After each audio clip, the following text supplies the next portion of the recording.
जम्मू कश्मीर में इस समय महराज मलिक हाईलाइट दिखाई दे रहे हैं। डिस्ट्रिक्ट डोडा के वो एमएलए रह चुके हैं और एमएलए हैं इस समय, तो कहीं ना कहीं इस चर्चा पर बातचीत करने के लिए हर एक कोई इंसान जो है उतावला हो रहा है। उसी चर्चा पर बातचीत करने के लिए हमारे साथ कांग्रेस के सीनियर लीडर अशोक शर्मा जी हैं। हम इनसे जानेंगे जो महराज मलिक के साथ हुआ क्या वो सही हुआ, क्योंकि डीसी डोडा और महराज मलिक, क्योंकि एमएलए डोडा और डीसी डोडा के बीच में कहीं ना कहीं अपने में से कंजर्वेशन चल रही थी, उसी वजह से जो है कहीं ना कहीं लोग बहुत ज़्यादा उतावले हुए हैं। महराज मलिक को जो है इस समय जेल के अंदर डाल दिया गया और इसी चर्चा पर बातचीत करने के लिए हमारे साथ सीनियर लीडर कांग्रेस के अशोक शर्मा जी है। सर, सबसे पहले न्यूज़ बुक लाइव में आपका स्वागत है। इस मुद्दे को आप, जो ये घटना हुई है, इसे आप किस तरह से देखते हैं? देखिए, ये डेमोक्रेसी का गला घोटा गया है। पब्लिक सेफ्टी एक्ट महराज मलिक पे लगाया गया है। मैं उसका कोई प्रवक्ता नहीं हूँ, ना ही मैं उसका कोई इतना बड़ा फ़ैन हूँ, या ना ही मेरा उनसे कोई लेना देना है। पर अगर ओवरऑल देखा जाए तो ये डेमोक्रेसी का गला घोंटा गया है। छोटी मोटी बातें होती रहती हैं। डीसी साहब को ये देखना चाहिए था कि किसी नायब तहसीलदार को लगा देते, किसी अपने तहसीलदार को लगा देते जो उनको ये डील करता। इतना बड़ा एक्ट, इतना बड़ा कानून के साथ उनको पीएसए लगा दिया। कौन सा उन्होंने इतना बड़ा मसक्कर करवा दिया, कौन सी इतनी बड़ी उन्होंने किया।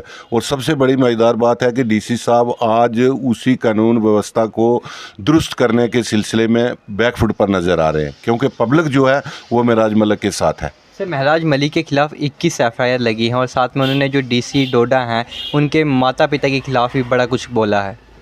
देखिए, लैंग्वेज उन्होंने गलत बोली है, उसकी हम भी निंदा करते हैं। वो ऐसा नहीं बोलना चाहिए उनको भी। वो भी एक संवैधानिक पद पर हैं पूरे तरीके से। उनको मैं उसकी फेवर नहीं कर रहा हूँ कि उन्होंने उनके माता पिता को गाली नहीं दी, उनको भी अपने। पर क्या गाली निकालने से किसी को एफआईआर देनी चाहिए थी? उनको क्या पीएसए लगना चाहिए था?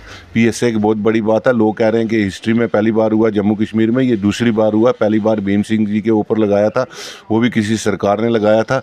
और मैं समझता हूँ कि एक चुने हुए नुमाइंदे के ऊपर पीएसए लगाना बहुत गलत बात है। और आज जिस चीज़ के लिए उनको पब्लिक की थ्रेटन के लिए पीएसए लगाया गया, वही पब्लिक आज सड़कों पर है, वही आज लाठियां खा रहे हैं, वही तो महराज मलिक जी के साथ है। तो मैं समझता हूं कि ये बहुत बड़ा गलत बात है। जहां तक आपने ये पूछा कि उनके खिलाफ 20-25 एफआईआर हैं, तो मैं समझता हूं कि एक सियासी आदमी जो होता है उसके ऊपर कहीं धरने प्रदर्शन हो जाए, कुछ हो जाए, तो एडमिनिस्ट्रेशन को अपना बचाव करने के लिए या उसको पुश बैक करने के लिए उस किस्म की एफआईआर होंगी। मुझे नहीं लगता कि कोई चोरी की, कोई डकैती की, कोई अपहरण की, कोई इस किस्म की घटना जो एफआईआर होगी वो महराज मलिक के ऊपर होगी। और अगर एफआईआर का ही हवाला देके उसके ऊपर पीएसए लगाना था, तो क्या वो इससे पहले नहीं लगा सकते थे? जब वो पब्लिक का रिप्रेजेंटेटिव बन गया, वो एमएलए बन गया, लोग उसके साथ आ गए, लोगों ने उसको चुना, तो क्या ये डेमोक्रेसी का गला नहीं घोंटा गया? ये आज जो है ये बड़ा काला दिन है जम्मू कश्मीर के लिए। और मैं खास करके चुने हुए नुमाइंदे जो हैं उनको बैकफुट करने की कोशिश जो है इस सरकार में की जा रही है। ऐसा नहीं करना चाहिए। और मैं समझता हूँ कि जितनी गलती महराज मलिक की है, उससे बड़ी गलती जो है वो डीसी साहब ने कर दी। कि जैसे एक कहावत है कि चल पीछे हट जा, मैं नहीं तो तेरे ऊपर पीएसए लगवा दूंगा। तो डीसी साहब ने तो ये करके दिखा दिया। सर, आप क्या कहना चाहते हैं कि जो महराज मलिक ने डीसी डोडा को थ्रेट किया था, जो उनको मलिक की धमकी वगैरह दी थी, तभी डीसी डोडा ने जो है अपनी हवस निकालने के लिए उनके ऊपर पीएसए लगाया? देखिए, लगता तो ऐसे ही है, क्योंकि मसला कुछ और था। एक डिस्पेंसरी की शिफ्टिंग का मसला था। जैसे मैंने आपको पहले ही बता दिया कि कोई छोटा सा ऑफिसर भी इसको अगर डीसी साहब दूर अंदेशी के साथ अपनी उस पूरी पढ़ाई लिखाई का मातब देते, उसमें उसको डील करते, तो उनको वो वहाँ पर आइसोलेट कर सकते थे, वहाँ पर ही उनको इतना नहीं पनपने देते। तो बाकी एक रिप्रेजेंटेटिव जो है, एक चुना हुआ नुमाइंदा जो है, वो डीसी के पास नहीं जाएगा, क्योंकि डीसी जो होता है वो उस डिस्ट्रिक्ट के कंसर्न चुने हुए नुमाइंदे का नोडल ऑफिसर होता है। उसको हर अपनी बात के लिए डीसी के पास जाना पड़ता है, चाहे वो रात के 12 बजे हो या दिन के 12 बजे हो, उनको उसके पास जाना पड़ता है। पब्लिक से आप क्या अपील करना चाहोगे? पब्लिक से हम यही अपील करना चाहते हैं कि कानून अपना काम करेगा।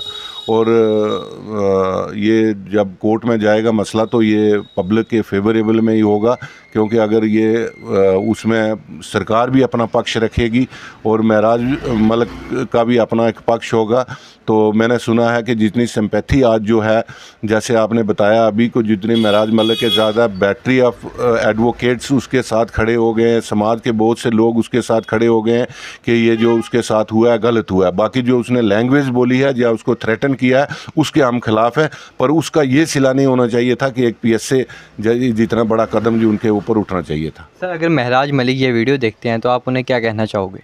मैं उनको यही कहूँगा कि वो अभी छोटी उम्र के हैं, अभी पहली बार लेजिस्लेचर बने हैं, उनको शांति के साथ, संयम के साथ और धैर्य के साथ और गांधी जी की नीतियों के ऊपर चल के उन जैसी पॉलिटिक्स करनी चाहिए, ताकि लोगों के, अगर आप नुमाइंदे बने हो तो लोगों को उससे फ़ायदा हो, ना कि लोग परेशानी में आए। जिस किस्म से आज वो लोग आपके लिए लाठियां खा रहे हैं या सड़कें बंद हैं या वहाँ का इंटरनेट भी बंद है, इस किस्म की परेशानी ना आए। मैं महराज साहब से यही दरख्वास्त करूँगा कि आइंदा के लिए आप संयम के साथ काम लें और कानून का सहारा लेके ही आगे बढ़ें। सर, राजौरी में अभी तक कोई भी जो है महराज मलिक के साथ खड़ा नहीं हुआ, क्योंकि राजौरी के अलग सब डिवीज़न में जो है, जैसे दराल वगैरह हो गए, वहाँ पर लोगों ने प्रदर्शन दिखाई दिए, लेकिन राजौरी मेन टाउन की बात की है तो अभी तक कोई भी सामने नहीं आया।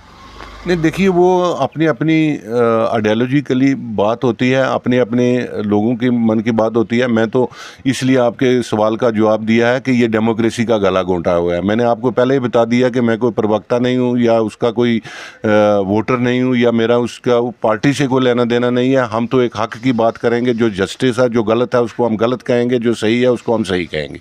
Thank you. जिस तरह से आप सबने देखा कि इस समय हमारे साथ सीनियर लीडर कांग्रेस के अशोक शर्मा जी थे, जिन्होंने कहा कि MLA महराज मलिक के साथ साफ तौर पर गलत हुआ, क्योंकि MLA महराज मलिक चाहे कठोर भाषा में जो है लोगों को समझाते थे, लेकिन उनका जो नतीजा होता है, जो उनका काम करने का अंदाज़ था वो सही था। और कहीं ना कहीं लोगों जो है भड़के हुए हैं इस समय महराज मलिक की वजह से, क्योंकि महराज मलिक को अंदर जेल के डाल दिया गया और एक अच्छा नेता था जो कि सबकी बात रखता था और कहीं ना कहीं सबके हित में जो है बातें रखता था। मैं अपने साथ